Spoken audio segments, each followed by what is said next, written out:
మహిమ కలుగును గాక. పరిశుద్ధ గ్రంథము నుండి కీర్తనల గ్రంథము 107వ అధ్యాయము 7వ వచనాన్ని మనం చదువుకుందాం. వారొక నివాసపురము చేరినట్లు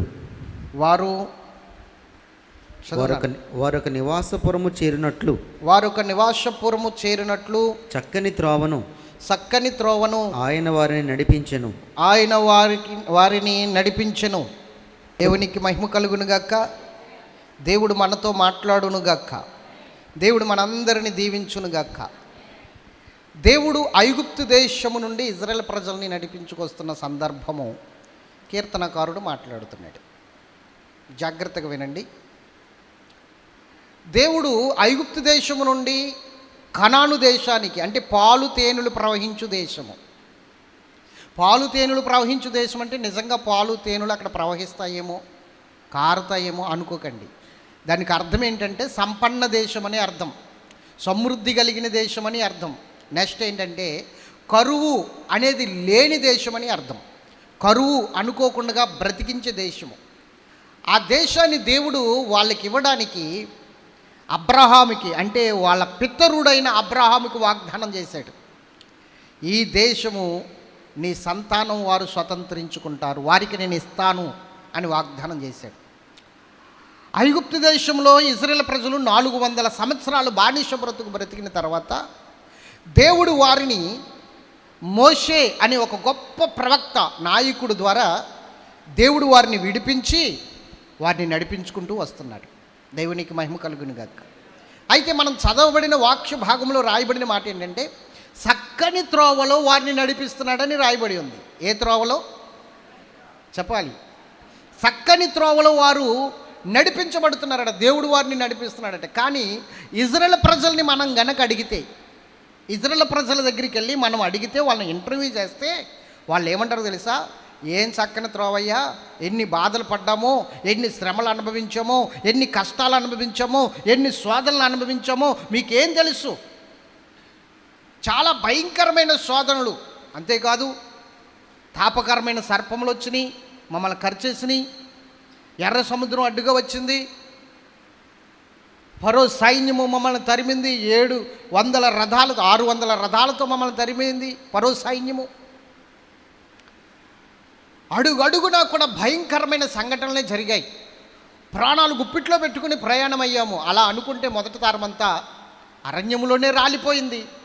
మేము నెక్స్ట్ జనరేషనే మేము ఆ కనాను దేశానికి వెళ్ళాం. చాలా భయంకరమైన పరిస్థితులు అరణ్యంలో మేము ఎదుర్కొన్నామయ్యా, ఎడారులో మేము ఎదుర్కొన్నామయ్యా. త్రాగడానికి నీళ్లు చుక్కలేదు, తిందామంటే మాంసం ముక్కలేదు. ఇలాంటి విషయాలు వాళ్ళు చెప్తారు. కానీ ఇక్కడ ఏం చెప్తున్నాడంటే కీర్తనకారుడు చక్కని త్రోవలో వారిని నడిపించాను అని చెప్తున్నాడు. దేవునికి మహిమ కలుగును గాక. ఇప్పుడు చెబుదాం, దేవుడు వారిని చక్కని త్రోవలో నడిపిస్తే వాళ్ళ సాక్ష్యం బాగుండాలి కదా, బాగుండాలి వద్దా? వాళ్ళు అలా చెప్తారు. కానీ ఒక్క విషయం గమనించాలి, దేవుడు మంచివాడా చెడ్డవాడా?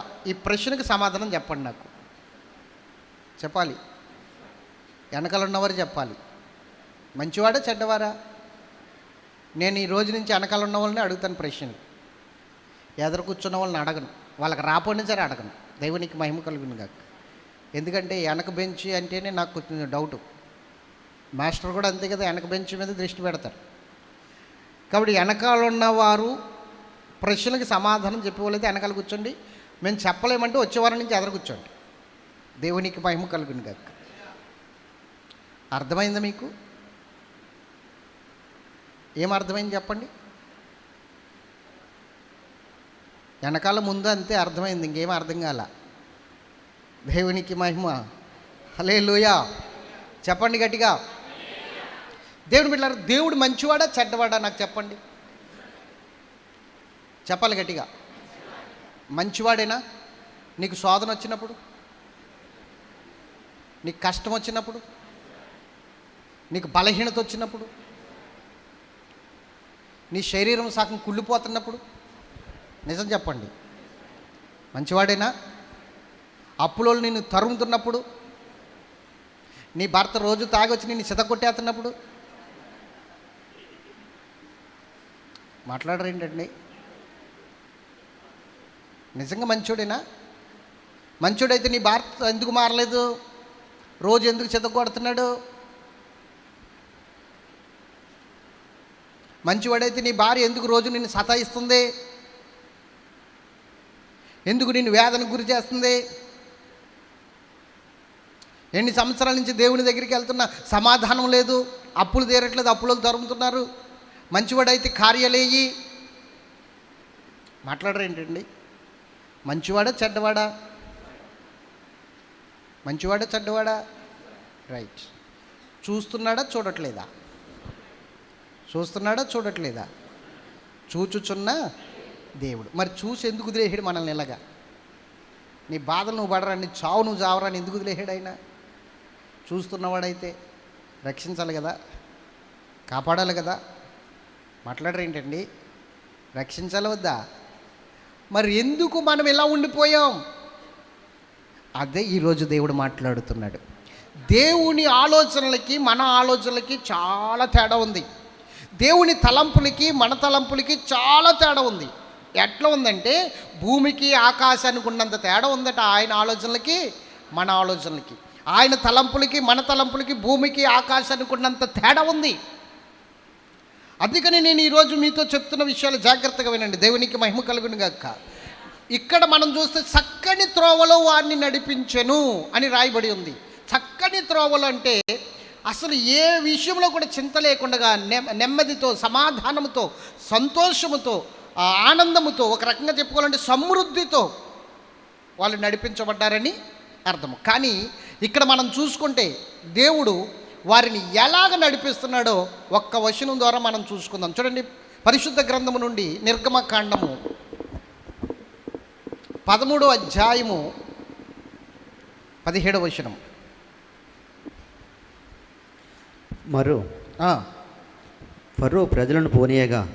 ఫరో ప్రజలను పోనివ్వగా దేవుడు ఈ ప్రజలు యుద్ధము చూచినప్పుడు వారు పశ్చాత్తాపడి ఐగుప్తుకు తిరుగుదురేమో అనుకుని ఫిలిస్తీన్ల దేశము సమీపమైనను ఆ మార్గమున వారిని నడిపించలేదు. అయితే దేవుడు ప్రజలను చుట్టూదారియగు ఎర్ర సముద్రపు అరణ్య మార్గమున నడిపించెను. దేవునికి మహిమ కలుగును గాక. గట్టిగా చెప్పండి. ఇప్పుడు నా వైపు చూస్తూ వినండి. దేవుడు మీతో మాట్లాడుతున్నాడు. నా వైపు చూస్తూ వినండి. ఐగుప్తు దేశము నుండి దేవుడు వారికి విడుదలిచ్చినాడు. ఫరో వారిని పొమ్మన్నాడు, వెళ్ళిపోండి, ఇంకెక్కడ ఉండొద్దు అని చెప్పాడు. ఫరో వారిని పొమ్మన్నప్పుడు ఫరో వారిని ఐగుప్తు దేశము నుండి కనాను దేశానికి దేవుడు మీకు ఎక్కడికి చూపిస్తున్నాడు అక్కడికి వెళ్ళిపోండి అని విడుదలిచ్చినప్పుడు ఇశ్రాయేలు ప్రజలు సంతోషంగా బయలుదేరిపోయారు, వారికి కావలసినవన్నీ తీసుకుని. ఆ సమయంలో దేవుడు వారి విషయంలో ఒక ఆలోచన చేశాడు. ఏంటంటే యుద్ధాలు చూసినప్పుడు మరలా వీళ్ళకు బలహీనులైపోయి వీళ్ళ గుండెలు చెదిరిపోయి మరలా వెనక్కి వెళ్ళిపోదాం, ఎందుకు వచ్చింది, చాలామంది చచ్చిపోతున్నారని భయపడతారేమో, వెనక్కి వెళ్ళిపోతారేమో, వెనక్కి తిరుగుతారేమో అన్న ఆలోచనతో. వెనక్కి తిరగకూడదండి. నువ్వు దేవుణ్ణి విశ్వసించిన తర్వాత, దేవుణ్ణి నామాన్ని నమ్మిన తర్వాత, ఆయన నామంలో రక్షణ పొందిన తర్వాత నీవు నాగటి మీద చేయిపెట్టిన వ్యక్తివి. నాగటి మీద చేయిపెట్టిన వాడు వెనక్కి తిరిగి చూడకూడదు. పందెములో ఓపికతో ముందుకు పరిగెత్తుకుని పోవాలి. వెనక్కి తిరిగి చూస్తే నువ్వు పొందుకున్నదంతయు కూడా శాపగ్రస్తమైపోతుంది. దేవుడు వాళ్ళు శాపగ్రస్తమైన స్థితికి వెళ్ళకూడదని వెనక్కి తిరిగి మరలా ఫరో దగ్గరికి వెళ్ళి బానిసలుగా మారకూడదని, ఐగుప్తు దేశంలో ఉండకూడదని, అబ్రహాముకు చేసిన వాగ్దానాన్ని ఈ బిడ్డల పట్ల నెరవేర్చాలని దేవుడు ఏం చేశాడంటే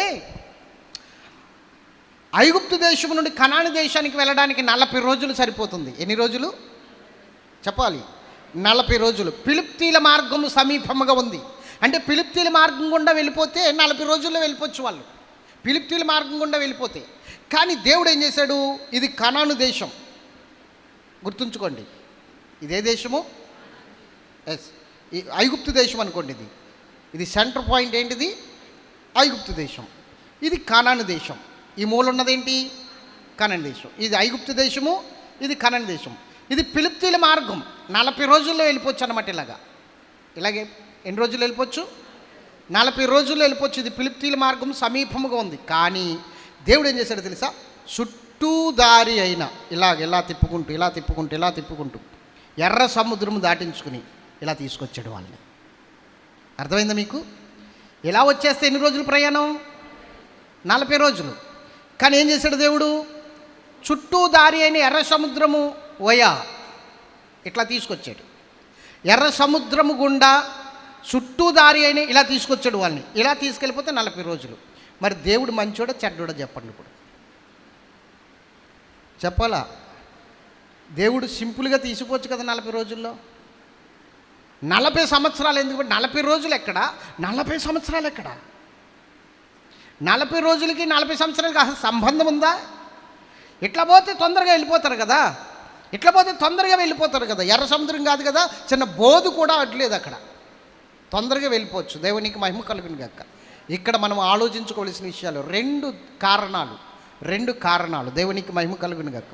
ఒకటి, భూమి అందంతటా ఆయన నామము ప్రచురము కావాలి. ఒకటి, భూమి అందంతటా ఆయన నామము ప్రచురం అవ్వడం కొరకే ఫరోని ఎన్నుకున్నాడు. ఓకే, అది పక్కన పెట్టండి.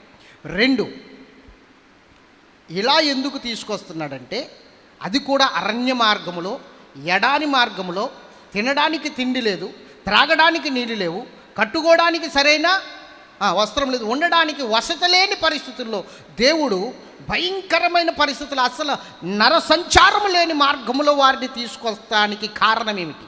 ఇటైతే ఫిలిప్తీల మార్గము, అంటే ఫిలిప్తీలు ఉన్నారు, అంటే జనము సంచరిస్తూ ఉండే దేశం అన్నమాట ఈ దేశం.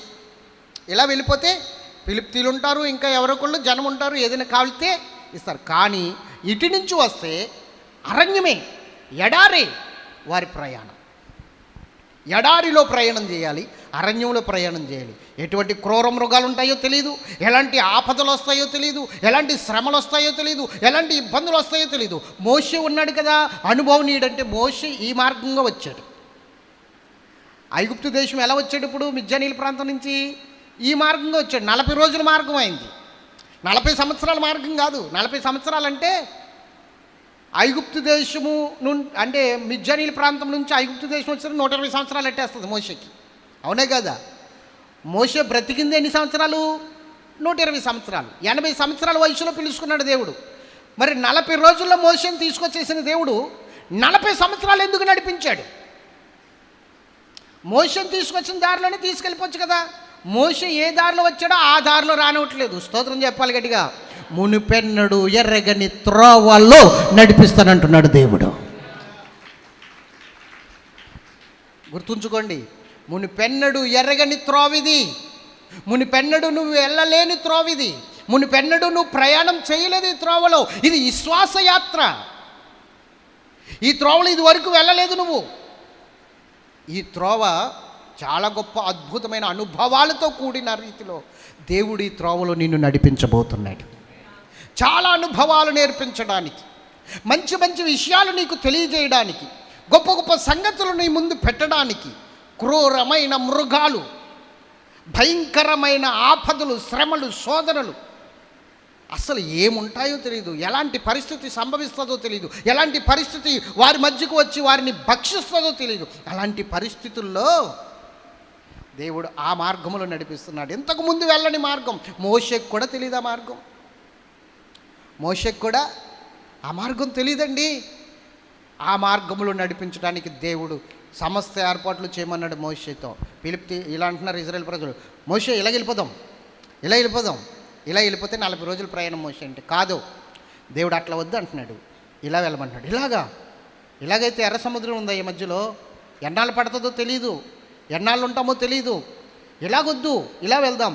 మన దారి కాదు, మనం వేసుకున్న దారి కాదు, దేవుడు చూపిస్తున్న మార్గంలో నడవాలి మనం అంటున్నాడు మోషే. దేవునికి స్తోత్రం చెప్పండి. దేవుడు చూపిస్తున్న మార్గంలో నడవాలి మనం అంటున్నాడు. నిజమే. ఈరోజు నువ్వు ఫలించకపోవడానికి, ఎదగకపోవడానికి, దేవుని సన్నిధి నుండి ఆశీర్వాదాలు అనుభవించకపోవడానికి కారణం ఏంటంటే, నామకార్థంగా దేవుణ్ణి అయితే విశ్వసించావు కానీ, ఆయన నామంలో బాప్తిస్మం అయితే తీసుకున్నావు కానీ, మాటికి ప్రార్థన చేస్తున్నావు కానీ, ఆయన త్రోవల్లో నడవడానికి ఇష్టపడట్లేదు. అది నువ్వు ఇంతవరకు అలాగే ఉండిపోవడానికి కారణం. ఆయన త్రోవలను నువ్వు అంగీకరించట్లేదు. ఆయన త్రోవలను నువ్వు అంగీకరిస్తే, ఆయన త్రోవల్లో నడవడానికి నిన్ను నీవు సమర్పించుకుని దేవునికి అప్పచెప్పుకుంటే ఆయనే నిన్ను చేయి పట్టి నడిపిస్తాడు. దేవునికి మహిమ కలుగును గాక. ఏమంటున్నాడు ఇక్కడ? చుట్టూ దారి అయినా ఎర్ర సముద్ర మార్గంగా నడవండి, ఫిలిష్తీయుల మార్గంగా వెళ్ళొద్దు అంటున్నాడు. ఎలాగెళ్ళాలి అని వీళ్ళు ఆలోచిస్తున్నారు. కానీ దేవుడు ఎప్పుడో ఒక ఆలోచనకు వచ్చేసాడు. పగలు మేఘస్తంభముగా, రాత్రి అగ్నిస్తంభముగా వారిని నడిపించుకుని వెళ్ళాలి అని. అంతేకాదు ఇంకొక ఆలోచనకు వచ్చాడు. పక్షిరాజు తన రెక్కల మీద తన బిడ్డలను మోసుకున్నట్లుగా నేను నా బిడ్డలను మోసుకుని వెళ్ళాలి. స్తోత్రం చెప్పండి గట్టిగా. హల్లెలూయా, హల్లెలూయా. మీరు జాగ్రత్తగా వినండి. ఈ విషయాలన్నీ కూడా క్లుప్తంగా మీ మధ్య నేను పంచుకోబోతున్నాను. అసలు ఎందుకు దేవుడు వీళ్ళని అరణ్యంలోనికి, ఆ శ్రమంలోనికి అప్పగించాడు, శోధనలకు అప్పగించాడు, కష్టాలకు అప్పగించాడు. 40 రోజుల్లో పోయేదానికి 40 సంవత్సరాలు అంత అవసరమా అన్నది చూస్తే దేవుడి ఉద్దేశాలు మనం గమనించాలి బిడ్డలారా. దేవుని సంకల్పాలు గమనించాలి. మనం ఏదైనా సరే తొందరగా దేవుని దగ్గర నుంచి కార్యం జరిగిపోవాలంటే జరగదు. తొందరగా జరిగే కార్యం ఏది కూడా నీ జీవితంలో సరైనది కాదు. దేవుడు ఇచ్చేది ఎప్పుడు కూడా ఆలస్యంగా ఉంటుంది, అద్భుతముగా ఉంటుంది, శాశ్వతంగా ఉంటుంది. తొందరగా జరిగిపోవాలి. తొందరగా జరిగేది ఏది కూడా నీ జీవితంలో శాశ్వతమైనది కాదు. గుర్తుంచుకో. దేవుని కార్యం ఎప్పుడు కూడా తొందరగా జరిగితే అది దేవుడు చేసిన కార్యం కాదు, సాతానుడే చేసిన కార్యం. గుర్తుంచుకోవాలి నువ్వు. దేవునికి మహిమ కలుగును. దేవుని కార్యం ఎప్పుడు కూడా నిదానంగా జరుగుతుంది. ఆ కార్యం నువ్వు పొందుకునేలోగా ఎన్ని అనుభవాలు పొందుకుంటావో తెలిసేలోగా, నువ్వు ఎన్ని అనుభవాలు నేర్చుకుంటావో తెలుసా? దేవుడు నీకు కార్యం చేసేలాగా చాలా అనుభవాలు నేర్చుకుంటావు. చాలా గొప్ప గొప్ప కార్యాలు దేవుడు నీకు చేయాలి అంటే మంచి మంచి అనుభవాల్లో నుంచి నిన్ను నడిపిస్తాడు దేవుడు. అంతేగాని వెంటనే నీకేమీ తెలియకుండా ఆ కార్యం నీకు చేసేసి అద్భుతం నీ పట్ల చేసేయడు దేవుడు. ఆ అద్భుతం అనుభవించేంత రీతిలో ఒక అనుభవం నీకు కావాలి. ఆ గొప్ప కార్యం నువ్వు అనుభవించే రీతిలో నువ్వు ఒక గొప్ప అద్భుతమైన అనుభవాన్ని నువ్వు పొందుకోవాలి. అప్పుడే ఆ అద్భుతం విలువ నీకు తెలుస్తుంది, ఆ గొప్ప విలువ నీకు తెలుస్తుంది. దేవునికి మహిమ కలుగును గాక. హల్లెలూయా.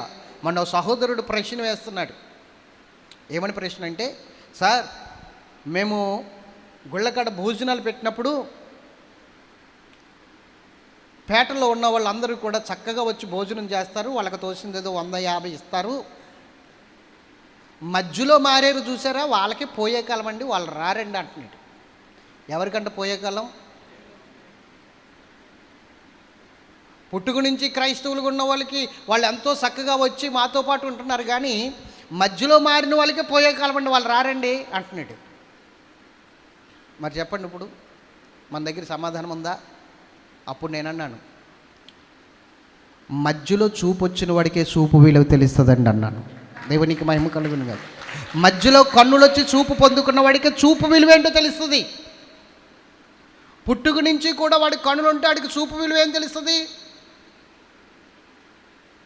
మధ్యలో చూపు వచ్చిన వాడికే తెలుస్తుంది ఆ చూపు విలువ ఎంత గొప్పదో. అంతకుముందు అంధకారం ఎంత భయంకరంగా ఉందో, అంతకుముందు చీకటి ఎంత భయంకరంగా ఉందో, అంతకుముందు ఆ గురుడితనము ఎంత భయంకరమైన పరిస్థితుల్లోకి నడిపించిందో, చూపు వచ్చిన వాడికి ఆ చూపు విలువ తెలుస్తుంది.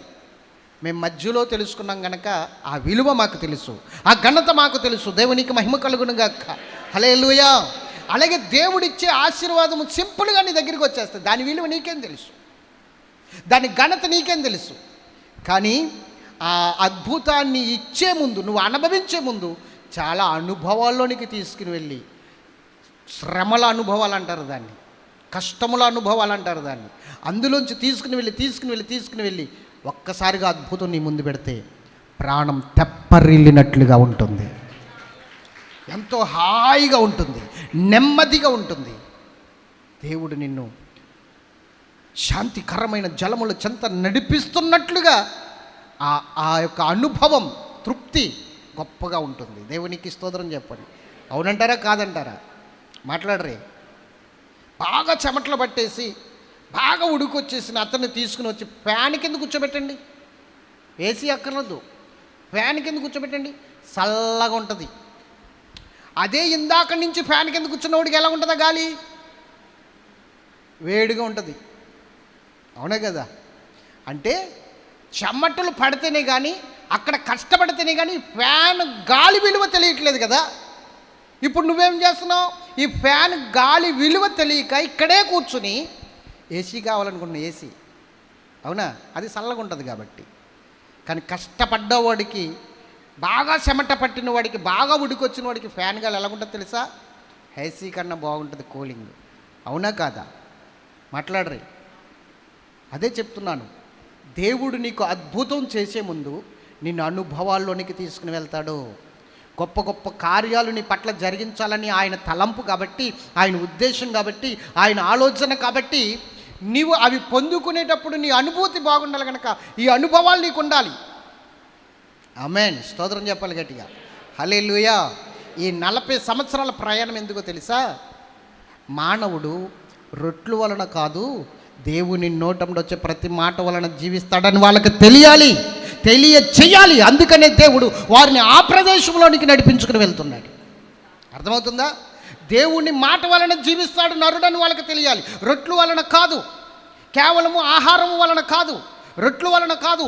దేవుడు ఖచ్చితంగా ఆయన మాట ద్వారా మనల్ని బ్రతికించేస్తాడు. 40 రోజులు వెళ్ళిపోతే ఆయన మాటలో ఉన్న విలువ ఏంటి, ఆయన మాటలో ఉన్న బ్రతుకుదెరువు ఏంటి, ఆయన మాటలో ఉన్న ఆశీర్వాదం ఏంటి, ఆయన మాటలో ఉన్న జీవం ఏంటి ఎలా తెలుస్తుంది వీడికి? తెలియదు కదా. అదే 40 సంవత్సరాలు నడిపించడానికో దేవుని కార్యాలు ఏంటో రుచి చూస్తాడు. స్తోత్రం చెప్పాలి. ఇప్పుడు ఈ 40 సంవత్సరాల్లో వాళ్ళు వేసుకున్న బట్టలు పాతగిల్లలేదంట, వాళ్ళ కాళ్ళు వాయలేదంట. అర్థమవుతుందా? దేవదూతల ఆహారం తిన్నారు, దేవదూతల ఆహారం తిన్నారు. మరి దీన్ని బట్టి చెప్పండి, ఇప్పుడు వారిని ఎందుకు ఎర్ర సముద్రం గుండా నడిపించాడు? 40 సంవత్సరాలు వారికి పట్టేటట్లు చేశాడు. అర్థమైందా? వారిని బలపరచడం కోసం. దేవునికి మహిమ కలుగును గాక. వారికి సహాయం చేసే దేవుడు. చూడండి ఆయన ఎంత గొప్పగా సహాయం చేస్తాడో ద్వితోపదేశ కాండంలో నేను చూపిస్తాను. ద్వితోపదేశ కాండం 8వ అధ్యాయం 1 కానించి చదవండి త్వరగా. ద్వితీయోపదేశ కాండము 8వ అధ్యాయము 1 కానించి. మీరు బ్రతికి అభివృద్ధి నొంది, మీరు బ్రతికి అభివృద్ధి నొంది యెహోవా మీ పితరులతో ప్రమాణం చేసిన దేశమునకు పోయి దాన్ని స్వాధీనపరుచుకున్నట్లు నేడు నేను మీకు ఆజ్ఞాపించిన ఆజ్ఞలన్నిటినీ అనుసరించి నడుచుకొనవలెను. మరియు నీవు ఆయన ఆజ్ఞలను గైకొందువో లేదో నిన్ను శోధించి నీ హృదయంలో ఉన్నది తెలుసుకున్నటకు నిన్ను అనుచు నిమిత్తమును అరణ్యములో ఈ 40 సంవత్సరములు నీ దేవుడైన యెహోవా నిన్ను నడిపించిన మార్గమంతటిని జ్ఞాపకము చేసుకొనుము. ఆహారం వలన గాక యెహోవా సెలవిచ్చిన ప్రతి మాట వలన నరులు బ్రతుకుదురని నీకు తెలియజేయటకు ఆయన నిన్ను అణచి నీకు ఆకలి కలుగజేసి నీవే గాని నీ పితరులో గాని ఎన్నడు ఎరగని మన్నాతో నిన్ను పోషించాను. గట్టిగా స్తోత్రం చెప్పండి. ఎందుకు నడిపిస్తున్నాడు ఇప్పుడు అరణ్య మార్గంలో? ఈ అనుభవాలు నేర్పడానికి. ఎన్నడూ ఎల్లని కొత్త మార్గాల్లో, ఎన్నడూ ఎల్లని త్రోవల్లో ఆయన నిన్ను నడిపిస్తున్నాడు. ఇది కొత్తగా ఉందండి, మార్గం కొత్తగానే ఉంటుంది, కానీ ఈ మార్గంలో నీకు సహాయం అందుతుంది. స్తోత్రం చెప్పండి. చూడడానికి క్రొత్తగా ఉంటుంది, చూడడానికి భయంకరంగా ఉంటుంది, చూడడానికి ఇరుగ్గా ఉంటుంది, ముళ్ళ దారిలా ఉంటుంది. కానీ నువ్వు ఏర్పరచుకున్న దారి, నువ్వు ఆలోచించుకున్న దారి పూలదారిలా ఉంటుంది. కానీ అడిగేస్తే అన్ని శోధనలే, అన్ని కష్టాలే. కానీ దేవుడు ఏర్పరిచిన దారి చూడడానికి ఇరుగ్గా ఉంటుందేమో కానీ, చూడడానికి భయంకరంగా ఉంటుందేమో కానీ, నువ్వు అడుగేస్తే అద్భుతం జరిగిపోతుంది. అవునే కదా? మాట్లాడరే. అడుగేస్తే అద్భుతం జరిగిపోతుందండి. దేవుడు ఎందుకు నడిపిస్తున్నాడో ఇక్కడ మీకు అర్థం కావాలి. ఎందుకు నడిపిస్తున్నాడో? నీకు అనుభవాలు నేర్పడానికి, నిన్ను నడిపించడానికి, నిన్ను నీలాగా నిలబెట్టడానికి. ఉదాహరణకి మీకు ఒక వాక్యం, ఆయన ఎలా నడిపిస్తున్నాడో ఒక వాక్యము రిఫరెన్స్ చూపిస్తాను. జాగ్రత్తగా వినండి, చాలా జాగ్రత్తగా వినాలి. అదే ద్వితోపదేశ కాండము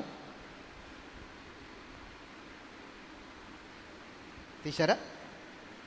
32, 10, 12, 10, 11, 12, 32 అధ్యాయము 10, 11, 12.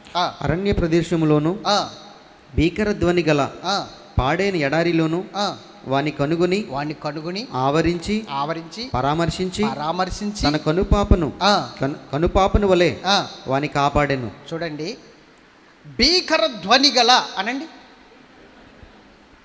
భీకర ధ్వని అంటే ఏంటో తెలుసా? భయంకరమైన ధ్వని. భీకర ధ్వని అంటే ఏంటి చెప్పాలి, మాట్లాడరు ఏంటండి? భయంకరమైన ధ్వని. ఆ భయంకరమైన ధ్వని ఎలా ఉంటుందో నేను ఒక మాటలో చెప్తాను. సముద్రం దగ్గర నైట్ టైం 12-1 గంట టైంలో ప్రశాంతంగా ఉంటుంది కదా మనకి మొత్తం. అప్పుడు సముద్రం ఓరు ఎలా ఉంటుందో తెలుసా? గుండె ఆగిపోద్ది. ఆ ఓరు దగ్గర దగ్గర 15 కిలోమీటర్ల దూరం వినపడుతుంది. తెలుసా మీకు ఎంత దూరం వినపడుతుంది తెలుసా? 15-20 కిలోమీటర్ల దూరం ఆ ఓరు వినపడుతుంది.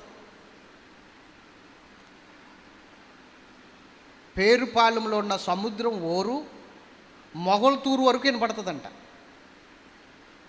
మన పాస్టర్ గారు చెప్తారు, ఆగురు గారు, నైట్ టైం ఎప్పుడైనా వేస్తే ఆ ఓరు వినపడుతూ ఉంటుందట. భయంకరంగా ఉంటుంది ఓరు. దగ్గరికి వెళ్తే భీకర ధ్వని, చచ్చిపోతారన్నమాట ఆ ధ్వనికి. ఓకే, అలాగే ఎడారిలో అరణ్యములో ఎలా ఉంటుందో చూడండి గాలి, ఆ శబ్దం, భీకర ధ్వని. భీకర ధ్వని ఇక్కడ రాసి ఉంచాడు, అరణ్య ప్రదేశంలో భీకర ధ్వని గల పాడైపోయిన ఎడారిలోను వాణ్ణి కనుగొని ఆవరించి పరామర్శించి తన కనుపాపు వలె వాడిని కాపాడెను. స్తోత్రం చెప్పండి గట్టిగా. కాపాడుతాడు నా దేవుడు అని వీడికి అనుభవం రావాలి కదా. కష్టాల్లో నన్ను కాపాడతాడు, నా చెయ్యి విడిచిపెట్టడు, నాకు సహాయం చేస్తాడు అన్న అనుభవం రావాలి కదా వీడికి. ఈ 40 రోజుల్లో ఏమొస్తుంది అనుభవం? 40 రోజుల్లో వెళ్ళిపోతారు. 40 రోజుల్లో వెళ్ళిపోయినప్పుడు దేవుడు వీళ్ళకి చెయ్యాలనుకున్నవి ఎలా చేస్తాడు?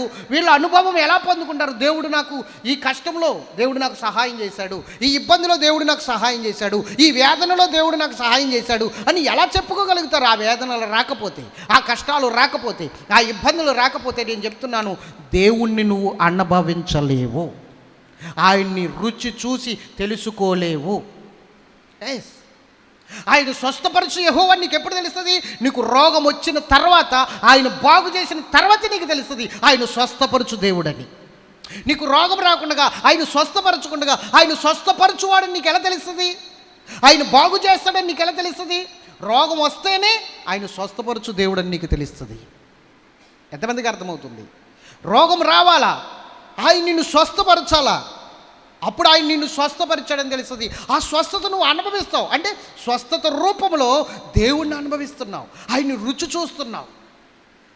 దీన్ని అనుభవించటం అంటారు. దేవునికి మహిమ కలుగును గాక. ఆయన్ని రుచి చూడడం. మరి కార్యం జరగాలంటే శ్రమ ఉండాలి కదండి. బలహీనత పోవాలి అంటే, స్వస్థత రావాలి అంటే బలహీనత ఉండాలి కదండి. అవునా కాదా? మరి ఎట్లాగా ఆయన స్వస్థపరచువాడని ఎలా తెలుస్తుంది? కష్టం వచ్చినప్పుడు నువ్వు మొరపెట్టినప్పుడు ఆయన నీకు ప్రత్యుత్తరం ఇచ్చాడు. అప్పుడే కదా తెలిసింది మాట్లాడే దేవుడని. అవునే కదా? ఆయన నీతో మాట్లాడినప్పుడు, నా బిడ్డ భయపడమాకు, నా కుమారుడా భయపడమాకు, నా కుమార్తె భయపడమాకు, ఇదిగో నేను నీకు తోడుగా ఉన్నాను అని ఆయన వాగ్దానం చేసినప్పుడు, ఆయన మాట్లాడినప్పుడే కదా ఆయన మాట్లాడే దేవుడని, ఆదరించే దేవుడని, పరామర్శించే దేవుడని, సహాయం చేసే దేవుడని నీకు అర్థమయ్యేది. శ్రమ లేకుండా ఎట్లాగండి? ఊరికినే శ్రమలు రావు. దేవుని యొక్క అద్భుతమైన అనుభవాల్లోనికి తీసుకుని వెళ్ళడానికి ఈ శ్రమలు వస్తాయి. అందుకని శ్రమల మార్గము గుండా నడిపించే దేవుడు మన దేవుడు. అన్యాయం చేసేవాడు కాదు, అర్ధాంతరం చేసేవాడు కాదు, నడి రోడ్డు మీద నిలబెట్టేవాడు కాదు. శ్రమల మార్గము గుండా నడిపించి సురక్షితముగా నిన్ను నడిపిస్తాడు. ఆయన అంటున్నాడు, చక్కని త్రోవలో. అవును, అది అరణ్యమైన ఎడారైనా నా దేవుడు నాతో ఉంటుంది. చక్కని త్రోవే. గట్టిగా చప్పట్లు కొడదాం. ఏమన్నాడు తెలుసా దావీదు?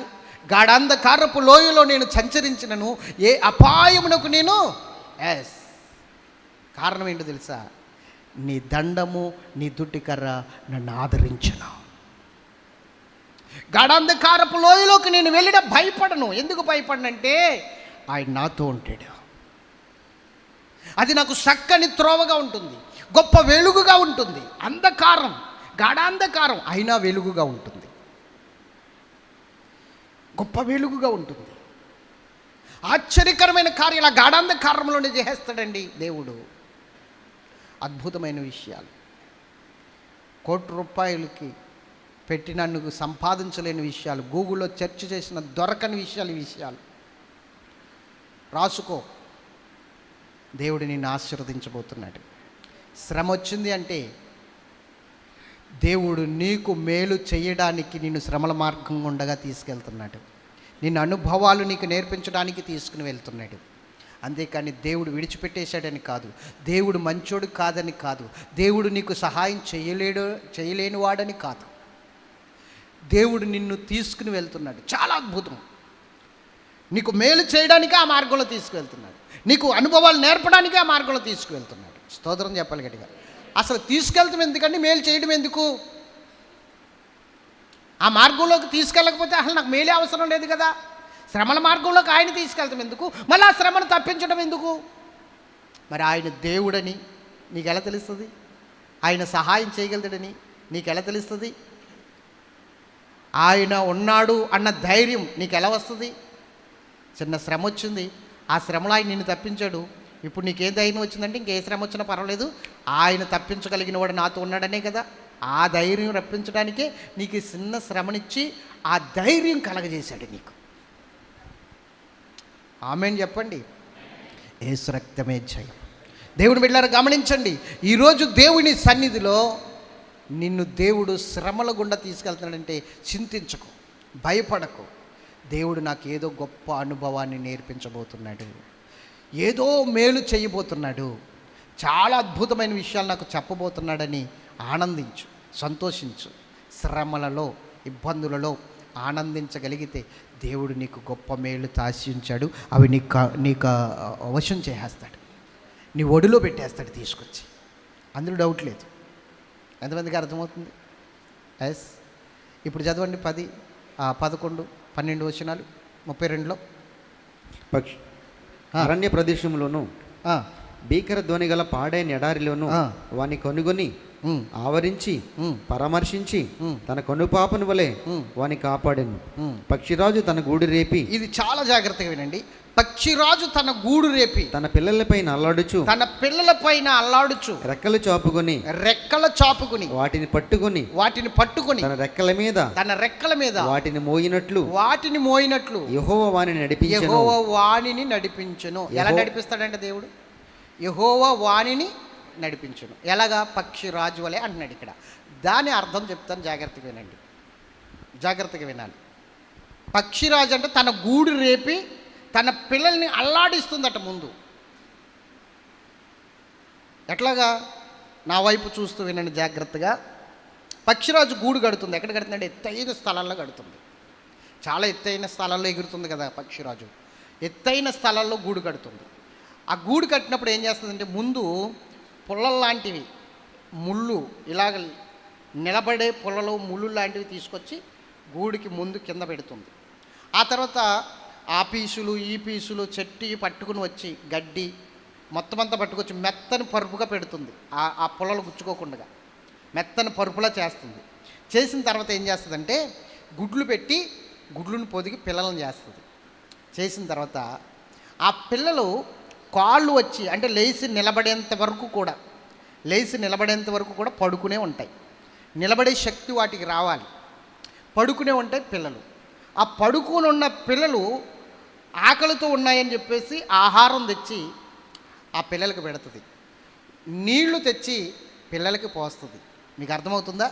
ఆ తర్వాత పిల్లలు లెగిసి నిలబడతాయి, చూస్తుంది తల్లి. మళ్ళీ తల్లి వచ్చేసరికి ఏం చేస్తున్నాయి? పడుకుంటున్నాయి. నిలబడుతున్నాయి, శక్తి వచ్చింది. కానీ తల్లి వచ్చేసరికి ఏం చేస్తున్నాయి? ఎందుకంటే పెట్టేస్తున్నాడు కదా, తీసుకొచ్చి తల్లి ఆహారం పెట్టేస్తుంది కదా. పెట్టేస్తున్నప్పుడు ఇంక వీటికేమి లేదు కదా. తల్లి గమనించింది, ఓహో నిలబడే శక్తి ఉంది కానీ సోమరులా తయారవుతున్నాయి అని చెప్పేసి ఒక్కో పీసు ముక్కుతో లాగేస్తుంది. ఇది లాగేస్తే ఏమున్నాయి ఇంక కింద? ఈ కింద పడుకునేలోకి ఏమవుతుంది? గుచ్చుకున్నాయి. అయ్యి బాబోయ్ అని లేచి నిలబడుతున్నాయి. అవి పడుకునేటప్పటికి మరలా గుచ్చుకుంటున్నాయి. అయ్యి బాబోయ్ అని లేచి నిలబడుతున్నాయి. పీసులు తీసేసింది మన అమ్మ ఏంటో మన మీద ప్రేమ చూపించలేదు ఇదివరకులాగా అనుకుంటాయి. దేవునికి మహిమ కలుగును కాదు. ఈలోగా ఏం జరిగిందంటే రెక్కలు ఆడించడం మొదలుపెట్టాయి. ఏం పెట్టాయి? రెక్కలు ఆడించడం మొదలుపెట్టాయి. ఇప్పుడు రెక్కలు ఆడిస్తున్నాయి. ఓకే, తల్లి చూసింది. రెక్కలు ఆడిస్తున్నాయంటే ఎగిరే స్తోమత, శక్తి నా బిడ్డలకు వచ్చింది అని పక్షిరాజు అనుకుంది. ఇప్పుడు ఇది గూడు అనుకోండి, ఇక్కడ పిల్లలు ఉన్నాయి, ఇది పక్షిరాజు. ఇప్పుడు ఈ పక్షిరాజు ఏం చేస్తుందంటే ఇలా జరుగుతుంది, పిల్లలు కొంచెం అటు జరుగుతున్నాయి, పక్షిరాజు ఇంకేలా జరుగుతుంది, పిల్లలు ఇంకా అలా జరిగాయి, పక్షిరాజు ఇలా జరిగింది. ఇవి అంటున్నాయి, అమ్మా పడిపోతామే, చోటు లేదు ఇక్కడ, పడిపోండి, నాకేంటి, నాకు కావాలి, జరగండి అని మళ్ళీ ఇలా జరిగింది. అమ్మ పడిపోతున్నాం, పడిపోండి అని గెండేసింది. అవి పడిపోయి కిందకి పడిపోయినప్పుడు కొన్ని ఏం చేసినాయి అంటే రెక్కలు ఆడించుకుంటూ ఎగరడం మొదలుపెట్టాయి. కొన్ని పడిపోతున్నప్పుడు ఏం చేసిందంటే ఈ పక్షిరాజు గమ్మున కిందకి వెళ్ళి ఆ రెక్కల మీద ఆ పడిపోతున్న వాటిని పట్టుకుని మరలా తీసుకొచ్చి గూట్లో పెట్టింది. ఆ వచనం మరలా చదువునానా, 11వ వచనం. పక్షిరాజు తన గూడు రేపి తన పిల్లలపైన అల్లాడుచు రెక్కలు చాపుకుని వాటిని పట్టుకుని తన రెక్కల మీద వాటిని మోయినట్లు యెహోవాని నడిపించెను. గట్టిగా స్తోత్రం చెప్పండి. గూడు రేపేసిందంట, తీసేసింది, పీసులన్నీ తీసేసింది, గూడు మొత్తం రేపేసింది పక్షిరాజు. పక్షుల్ని ఆ పిల్లల్ని అన్నింటిని కింద పాడేసింది. ఎగరగలిగినవి ఎగిరిని, ఎగరలేని వాటిని ఏం చేసింది, తీసుకొచ్చి మళ్ళీ గూట్లో పెట్టింది. అట్లా నడిపిస్తున్నాడట దేవుడు. అంటే నీకు నడవడం నేర్పిస్తున్నాడు, బ్రతకడం నేర్పిస్తున్నాడు, ఆత్మీయంగా ఎదగడం నేర్పించుతున్నాడు. ఏమండి, ప్రభు రాకడికి ఎలా ఎగరాలో రెక్కలు ధరించుకుని అది నేర్పిస్తున్నాడు. అలాగ నిన్ను నడిపిస్తున్నాడు దేవుడు. అది ఈ మార్గం, అది నేర్పేదే ఈ 40 సంవత్సరాల మార్గం. దేవుడు ఉంటే ఇలా ఎందుకు జరుగుతుంది, దేవుడు ఉంటే నాకు ఎందుకు ఇలా జరుగుతుంది, దేవుడు ఉంటే నాకే ఎందుకు ఇలా జరుగుతుంది, ఇలాంటి ప్రశ్నలు ఈ సబ్జెక్ట్ తెలియని వారికి, ఈ అనుభవం లేని వారికి వస్తాయి. నేను చెప్తున్నాను, దేవుడు అన్యాయస్తుడు కాడు, దేవుడు మంచివాడు. చెప్పండి, దేవుడు చెప్పాలి, మంచివాడు. దేవునికి మహిమ కలుగునుగా. ఆయన నిన్ను నన్ను ప్రతి ఒక్కరిని కూడా ఒకే దృష్టితో చూస్తున్నాడు. పక్షపాతం లేని దేవుడు అందరినీ కూడా సహాయం చేసి ఆయన రాకడకు సిద్ధపరచాలనుకుంటున్నాడు, అనుభవాలు నేర్పించాలనుకుంటున్నాడు. అంతేకాని నిన్ను పాడు చేయాలనో నాశనం చేయాలన్నదో కాదు ఆయన ఆలోచన. మరి ఎన్నాళ్ళు నువ్వు నేర్చుకోవడంలో కొంతమంది చూడండి, ఏదైనా వర్క్ నేర్చుకోవాలంటే సంవత్సరంలో నేర్చుకోగలిగిన వారు ఉంటారు. కొంతమందికి 2 సంవత్సరాలు పెట్టేస్తుంది ఆ వర్క్ నేర్చుకోవడానికి, కొంతమందికి 3 సంవత్సరాలు పెట్టేస్తుంది, కొంతమంది 6 నెలల్లోనే నేర్చేసుకుంటారు మేధస్సుని బట్టి. అలాగే భక్తిని బట్టి, విశ్వాసాన్ని బట్టి నువ్వు దేవునిలో ఎదుగుదల అలా ఉంటుంది. నీ విశ్వాసము, నీ భక్తి సంవత్సరంలో అభివృద్ధి అవ్వచ్చు, 2 సంవత్సరాలు అభివృద్ధి అవ్వచ్చు, 3 సంవత్సరాలు అభివృద్ధి అవ్వచ్చు. నీ విశ్వాసాన్ని బట్టే ఇక్కడ ప్రయాణం ఉంటుంది. నీ విశ్వాసాన్ని బట్టి ఇక్కడ ప్రయాణ సంఖ్య రోజులు పెరుగుతాయి. ఆమేన్ చెప్పాలి. కాబట్టి నువ్వు అర్థం చేసుకో, దేవుడు అన్యాయస్తుడు కాడు, నిన్ను నడిపించే దేవుడు, నీకు సహాయం చేసే దేవుడు. నిన్ను అనుభవాల్లోనికి తీసుకువెళ్ళడానికి కావాలని నిన్ను గాయపరుస్తాడు, కావాలని నిన్ను ఏం చేస్తాడు, గాయపరుస్తాడు. గాయం చేసి మరలా ఏం చేస్తాడు, ఆయనే స్వస్థపరుస్తాడు. చూద్దామా, ఏబు గ్రంథము 5వ అధ్యాయము 17 కానించి చదువుదాం. దేవుడు గద్దించు మనుష్యుడు ధన్యుడు. అందరూ తీశారా? అందరూ తీశారా? రైట్. దేవుడు గద్దించు మనుష్యుడు ధన్యుడు. కాబట్టి సర్వశక్తుడగు దేవుని శిక్షను తృణీకరింపకము. ఎప్పుడు కూడా పని చేయకు సుమా. ఆయన శిక్షిస్తే ఆనందంగా స్వీకరించు, తృణీకరించొద్దు. నీ శిక్షకు పాత్రుని ప్రభాన్ని నిలబడు. ఆ శిక్షలో సమస్తం కడిగేసి నిన్ను మరలా సువర్ణముగా నిలబెట్టేస్తాడు. తర్వాత ఆయన గాయపరిచి ఆయన గాయము చేసి గాయమును కట్టును. ఆయన గాయము చేస్తాడు. ఆయన చేతులే స్వస్థపరచును. అది లెక్క. గాయం చేయడం ఎందుకు, మరలా ఆయన స్వస్థపరచడం ఎందుకు? ఒక చేతితో కొట్టి ఇంకో చేతితో ఆయిల్మెంట్ రాసినట్టు అంతే కదా. గాయం చేసేది ఎందుకంటే ఆ గాయం కట్టేవాడిని నేనని చెప్పడానికి, నేను నీతో ఉన్నానని చెప్పడానికి. ఎంత పెద్ద గాయం జరిగినా ఇది ఎట్లాగే కట్టేస్తానని చెప్పడానికి. నిన్ను శిక్షిస్తున్నాడు అంటే నీకేదో అద్భుతమైన రీతిలో నీ ప్రతి పరిస్థితిని సరిచేస్తున్నాడని అర్థమైందా? దేవునికి మహిమ కలుగును గాక. హల్లెలూయా. చెప్పండి. ఇప్పుడు ఎందుకు 40 రోజుల ప్రయాణాన్ని 40 సంవత్సరాల ప్రయాణంగా పెట్టాడు? 40 రోజుల ప్రయాణాన్ని 40 సంవత్సరాల ప్రయాణంగా ఎందుకు పెట్టాడు? నేర్పించడానికి, అనుభవాలు నేర్పించడానికి. అది మోషేకు కూడా తెలియని దారి, అవునా కదా? మోషేకు కూడా తెలియదు ఆ దారి. ఎన్నడూ వెళ్ళని కొత్త మార్గములో, దేవునికి స్తోత్రం చెప్పాలి, మునుపెన్నడూ వెళ్ళని మార్గం అంటాడు ఒక భక్తుడు. మునుపెన్నడూ వెళ్ళని మార్గము. స్తోత్రం చెప్పండి గట్టిగా. అదే ఈ మార్గం, విశ్వాస మార్గం, దేవుడు వేసిన ఇరుకు మార్గం. వచ్చి చూడు, కాలు పెట్టి చూడు, ఎన్ని అనుభవాలు నేర్చుకుంటావో, ఎన్ని అనుభవాలు. ఆరిందవైపోతావు పరలోకం వెళ్ళేసరికి, ఆరిందవైపోతావు. దేవునికి మహిమ కలుగును గక్క. హల్లెలూయా.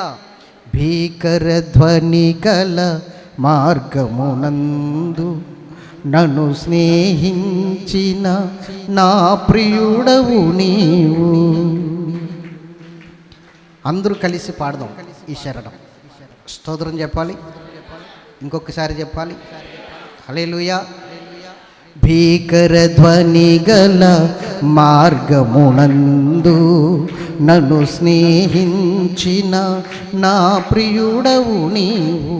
కలనైన మారువను నీవు నడిపిన మార్గం, క్షణమైన విడువను నీతో సహవాసం. కలనైన మారువను నీవు నడిపిన మార్గం, క్షణమైన విడువను నీతో సహవాసం. రాజ్యుడా యేసయ్యా, నీతో నా అనుబంధం మాధుర్యమే. ఆరాధ్యుడా యేసయ్యా, నీతో నా అనుబంధం మాధుర్యమే. నీతో నా జీవితం సంతోషమే, నీతో నా అనుబంధం మాధుర్యమే. నీతో నా జీవితం సంతోషమే, నీతో నా అనుబంధం మాధుర్యమే. నా యేసయ్యా కృప చూపుచున్నావు, వాత్సల్య పూర్ణుడవై. నా యేసయ్యా నడిపించుచున్నావు, స్ఫూర్తి ప్రదాతవై. ఆరాధ్యుడా పాడ, నీతో నా అనుబంధం మాధుర్యమే. ఆరాధ్యుడా అందరూ నీతో నా అనుబంధం మాధుర్యమే. స్తోత్రం చెప్పండి గట్టిగా. ఆయన నడిపించిన మార్గం విడిచిపెట్టకూడదు, ఆ మార్గంలోనే ప్రయాణం చేయాలి.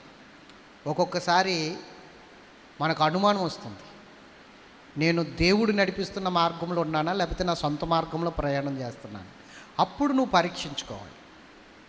అప్పుడు నువ్వు పరీక్షించుకుని నువ్వు దేవునికి అప్పచెప్పుకోవాలి. ప్రభువా, ఒకవేళ నేను నా మూలముగా నా మార్గంలో ప్రయాణం చేస్తున్నాను, నా ఆలోచనలు బట్టి నడుస్తున్నాను, నా తలంపులను బట్టి నడుస్తున్నాను, ఒక్కసారి పరీక్షించుకోవడానికి నాకు సహాయం చేయి ప్రభు అని చెప్పేసి ప్రార్థన చేసుకోవాలి. నిన్ను నువ్వు పరీక్షించుకుంటే దేవుని మార్గమో నీ మార్గమో నీకు వెంటనే బోధపడిపోతుంది. అప్పుడు నువ్వు చక్కగా మరలా దేవుని మార్గంలోకి వెళ్ళడానికి దేవుడు చెయ్యిచ్చి నిన్ను నడిపిస్తాడు. దేవునికి మహిమ కలుగును కదా. చెప్పండి, ఆయన నడిపించు దేవుడు. ఎలా నడిపిస్తాడట? పక్షిరాజు వలె. ఇప్పుడు వచ్చేద్దాం ద్వితోపదేశకాండం 8వ అధ్యాయంలోకి. ఇందాక చదివారుగా ఆ వచనాలు. ఎందుకు అలా నడిపిస్తున్నాడు? ఈ 40 సంవత్సరములు ఈ 40 సంవత్సరములు నువ్వు వేసుకున్న బట్టలు పాతగిలలేదు. చూసారా? నిజంగా చూడండి, ఆయన ఎలా నడిపించాడో చూపిస్తున్నాను. ఇప్పుడు నువ్వు వేసుకున్న బట్టలు పాతగిల్లలేదు, నీ కాలు వాయలేదు, నీ కాలు వాయలేదు. ఒకడు తన కుమారుని ఒకని తన కుమారుని ఎట్లు శిక్షించెనో అట్లే నీ దేవుడైన యెహోవా నిన్ను శిక్షించువాడని నీవు తెలుసుకొని మొట్టమొదటిగా తెలుసుకోవాలి. అందుకే ఈ 40 సంవత్సరాల అనుభవాలు ఆయన మార్గములలో నడుచుకున్నట్లును ఆయనకు భయపడినట్లును నీ దేవుడైన యెహోవా ఆజ్ఞలను గైకొనవలెను. నీ దేవుడైన యెహోవా నిన్ను మంచి దేశములో ప్రవేశపెట్టును. అది నీటి వాగులను లోయలలో నుండి కొండల్లో నుండి వారు ఓటలను అగాధ జలములను గల దేశము. అది గోధుమలు యవ్వలు ద్రాక్ష చెట్లు అంజూరపు చెట్లు దానిమ్మ పండ్లను గల దేశము. ఒలివ నూనెయు తేనెయు గల దేశము. కరువు అనుకోకుండా నీవు ఆహారము తిను దేశము. దేవునికి మహిమ కలుగును గాక. కరువు అనుకోకుండా మరి అంత అద్భుతమైన దేశంలోకి నడిపిస్తున్నప్పుడు నీకు అనుభవాలు ఉండాలా వద్దా? మాట్లాడరే. ఇప్పుడు నీకు సమృద్ధి ఇస్తున్నప్పుడు, బోల్డ్ అంత ఆశీర్వాదం ఇస్తున్నప్పుడు నీకు ముందు ఎటువంటి అనుభవం రావాలో తెలుసా? వీటి వల్ల కాదు, దేవుడు నాతో ఉంటే అన్నీ ఉన్నట్టే అన్న అనుభవం రావాలి. ఇప్పుడు అద్భుతమైన సమృద్ధి గల దేశాన్ని ఇచ్చే ముందు ఏం చేశాడు? ఆహారం వలన కాదు, దేవుడు నోటంట బ్రతికేయచ్చు అన్న అనుభవంలోకి నడిపించి అప్పుడు అది ఇచ్చాడు. అప్పుడు దాని మీద మనసు పెట్టాడు అన్నమాట. వీడు నా దేవుడు ఉంటే చాలు, ఈ ఆస్తులు అక్కర్లేదు నాకు, ఈ ఆహారం అక్కర్లేదు నాకు, దేవుడు ఉంటే చాలు అన్న మనసు వచ్చేస్తుంది వీడికి. కాబట్టి దీన్ని ఎలా చూస్తాడంటే ఇప్పుడు బోల్డ్ అంత ఆశీర్వాదం వచ్చిన తుచ్చమైన వాటిగా చూస్తాడు. అది శాశ్వతమైనదిగా కనబడదు మనోడికి. అది అనుభవం. దేవునికి మహిమ కలుగును గాక. అర్థమైందా? ఇప్పుడు ఎంత బోల్డ్ అంత ఆస్తి ఇచ్చే ముందు ఈ అనుభవాలు ఎందుకు నేర్పాలి? అది శాశ్వతం కాదని చెప్పడానికి, అది నీతో రాదని చెప్పడానికి, నువ్వు బ్రతికింది దీని ద్వారా కాదురా నా మాట ద్వారా అని చెప్పడానికి. ఈ అనుభవాలు లేక ఈ రోజున ఏం చేస్తున్నారంటే ఇదే శాశ్వతం అనుకుని దాన్ని పట్టుకుని వేలాడుతున్నారు క్రైస్తవులు. అశాశ్వతమైన దాన్ని పట్టుకుని వేలాడుతున్నారు, అశాశ్వతమైన దాన్ని పట్టుకునే ప్రోకలు ఆడుతున్నారు. అదేనమాట జరిగేది. స్తోత్రం చెప్పండి. ఎందుకంటే ఈ శ్రమల అనుభవంలోనికి రావడం ఇష్టం లేదు క్రైస్తవులకి. ఈ శ్రమల అనుభవంలోనికి వస్తే ఏమైపోద్దని భయం. అందుకని ఈ శ్రమల అనుభవం లేదు కాబట్టి అశాశ్వతమైనదేదో శాశ్వతమైనదేదో నీకు తెలియట్లేదు ఈ రోజున. ఆ శ్రమల అనుభవం వచ్చేసరికి శాశ్వతమైనదేదో అశాశ్వతమైనదేదో నీకు అర్థమైపోతుంది. చెప్పండి. ఇప్పుడు 40 సంవత్సరాలు ఇన్ని శ్రమలు పడ్డాం, అన్ని శ్రమలు పడ్డాం, ఇన్ని చేసాం, అన్ని చేసాం అంటున్నారు కదా. నేను ఒక ప్రశ్న వేస్తాను. ఇప్పుడు ఈ 40 సంవత్సరాలు వాళ్ళు వేసుకున్న బట్టలు పాతగిల్లలేదు, అవునా కాదా? మాట్లాడరే. అంటే వాళ్ళు ప్రయాణం చేస్తాయి, చెమట్లు పడతాయి, మాస్తాయే లేవా? వాళ్ళ కష్టపడితే చెమట్లు పడతాయే లేవా? బట్టలు పాతగిలుతాయే లేవా? అంటే దానికి అర్థం ఏంటంటే వాళ్ళు కష్టపడలేదని అర్థం, అవునే కదా? ఒక నైట్ అంతా నువ్వు కారులో కూర్చున్నా, ఒక నైట్ అంతా ట్రైన్లో కూర్చున్నా కదలకుండగా నీ కాళ్ళు వాస్తాయి లేవా? ఇక్కడి నుంచి హైదరాబాద్ ఒక నైట్ అంతా కూర్చుంటేనే కాళ్ళు ఏమండి చెప్పులు పట్టవు, సైజులు మారిపోతాయి, షూ దూరదో, ఎంతలావు బలిసిపోద్ది. మరి 40 సంవత్సరాలు యాత్ర చేసినప్పుడు వాళ్ళ కాళ్ళు వాయలా వద్దా? వాయలేదు. అంటే అర్థం ఏంటి? పక్షిరాజు మోసుకొచ్చినట్లుగా ఆయన భుజాల మీద మోసుకొచ్చాడండి 40 సంవత్సరాలు. అది సబ్జెక్టు. నువ్వేదో చేసేస్తున్నాను అనుకుంటావు, కానీ చెయ్యవు. స్తోత్రం చెప్పాలి గట్టిగా. ఆయన చేస్తున్నాడంతా, ఆయన నడిపిస్తున్నాడంతా. అది సబ్జెక్ట్. ఎంతమందికి అర్థమైంది చెప్పండి? ఇప్పుడు నిజంగా అర్థమైందా?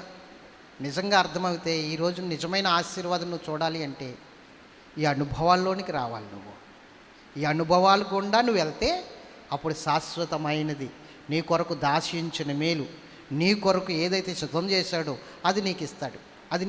అది ఇచ్చే ముందు ఈ అనుభవాలు నీకు తెలియజేస్తాడు. ఎందుకంటే అది శాశ్వతమైనది కాదురా అని చెప్పడానికి. ఓకేనా? అర్థమైన వారి గట్టిగా స్తోత్రం చెప్పండి. ప్రార్థన చేసుకుందాం. మోకరించండి.